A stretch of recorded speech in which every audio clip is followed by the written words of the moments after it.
kinang aso. Ano ba? Ginagawa mo dyan, te? Nag-aaral ako para sa exam bukas, day. Ay, may exam ba? Oo, day. Ano bang ginagawa mo dito? Napadaan lang. Napadaan? Ay, wao na akala mo sa bahay namin highway, iskinita, ganun. Ito naman. Galing ako dun sa lamay sa kabilang barangay. Talagang dito ka pa nagpagpag sa bahay ko. Ano ba yung iniinom mo, te? Tubig o kanal? Ang baho. Lo, pero sino ba yung namatay, day? Uy, yung babae nalunod kahapon. Talaga ba? Pero bakit dito ka pa nagpagpag? Bakit nasundan ka dito?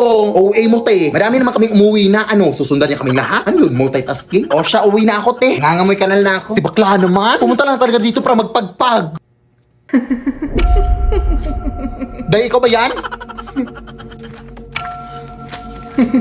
Ate!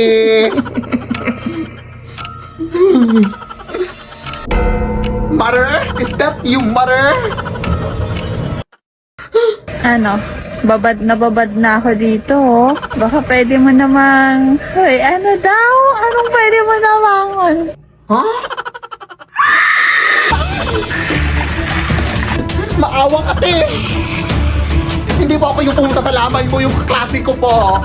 Kung gusto mo samahan kita sa classroom bukas, ako na bahala sa pamasahe. Hoy, ano daw? Huh?